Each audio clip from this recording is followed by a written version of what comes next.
Assalamualaikum warahmatullahi wabarakatuh. Saya Aldo Yarsito Zulfa, NIM 19059127. Baik, pada kesempatan kali ini saya akan menjelaskan tentang konsep dan ruang lingkup manajemen risiko. Apa itu risiko?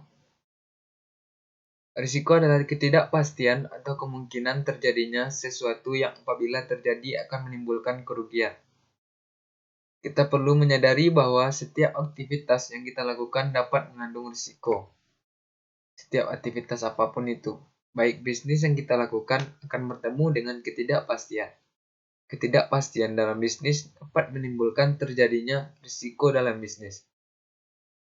Risiko yang terjadi dalam bisnis akan memberikan ancaman berupa kerugian yang didapat oleh perusahaan.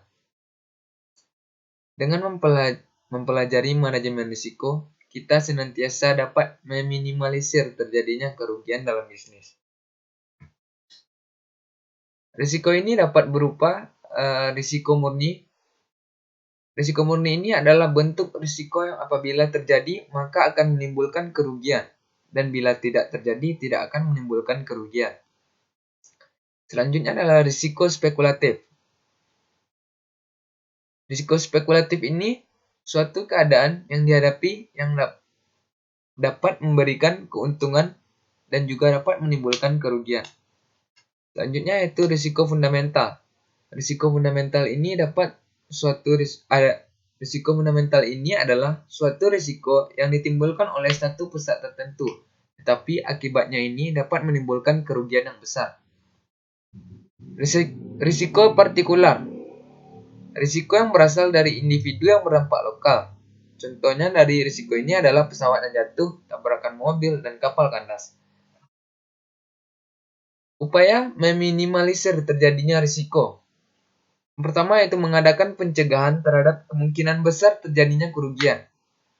Yang kedua, melakukan pengendalian terhadap risiko seperti memberikan perdagangan berjangka. Yang ketiga, mengalihkan pemindahan risiko kepada pihak lain, yaitu dengan mengadakan kontrak pertangguhan atau asuransi dengan perusahaan asuransi terhadap risiko tertentu. Selanjutnya yaitu manfaat dari manajemen risiko. Manfaat dari manajemen risiko itu adalah membantu semaksimal mungkin perusahaan untuk menghindari biaya-biaya yang harus dikeluarkan. Yang kedua, jika penerkaan risiko dalam suatu perusahaan dibaca dengan akurat, maka akan memaksimalkan keuntungan perusahaan. Yang ketiga, membantu juga buat manajemen perusahaan di saat memutuskan keputusan. Apakah risiko bakalan diambil atau dihindarkan? Tujuan dari manajemen risiko yang pertama yaitu melindungi perusahaan dari risiko signifikan yang dapat menghambat pencapaian perusahaan. Yang kedua, memberikan kerangka kerja manajemen risiko yang konsisten atas risiko yang ada pada proses bisnis. Yang ketiga, mendorong manajemen untuk bertindak proaktif, mengurangi risiko kerugian, menjadikan pengelolaan risiko sebagai sumber bersaing dan keunggulan kerja perusahaan. Yang keempat, mendorong setiap insan perusahaan untuk bertindak hati-hati dalam menghadapi risiko perusahaan. Yang kelima, membangun kemampuan mensosialisasikan pemahaman mengenai risiko dan pentingnya pengelolaan risiko. Yang keenam, yaitu menyempatkan kinerja perusahaan melalui penyediaan informasi tingkat risiko yang dituangkan dalam peta risiko yang berguna bagi manajemen dalam pengembangan strategi yang dilakukan. Selanjutnya yaitu fungsi manajemen risiko. Fungsi manajemen risiko yang pertama yaitu adalah perencanaan. Perencanaan manajemen risiko dapat dimulai dengan menetapkan visi misi dan tujuan yang berkaitan dengan manajemen risiko. Kemudian perencanaan manajemen risiko dapat dilanjutkan dengan penetapan target, kebijakan dan prosedur manajemen risiko. Fungsi manajemen risiko selanjutnya yaitu pelaksanaan. Pelaksanaan manajemen risiko meliputi aktivitas operasional yang berkaitan dengan manajemen risiko. Proses identifikasi dan pengukuran risiko diteruskan dengan manajemen risiko yang merupakan aktivitas operasional yang utama dari manajemen risiko.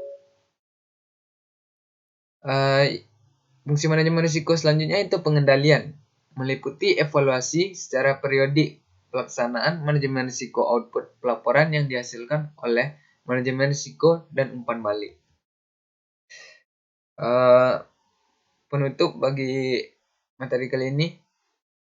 Jadi dari uraian materi tersebut, ternyata banyak risiko yang dapat dihindarkan, tetapi risiko dapat dari uraian materi tersebut ternyata banyak risiko yang tidak dapat dihindarkan, tetapi risiko dapat diminimalkan sampai batas-batas kerugian yang dapat diterima. Cara yang dapat dilakukan untuk meminimalkan suatu risiko adalah dengan melakukan manajemen risiko. Baiklah, mungkin sekian penjelasan materi dari saya. Salah dan janggal, saya banyak mohon maaf. Assalamualaikum warahmatullahi wabarakatuh.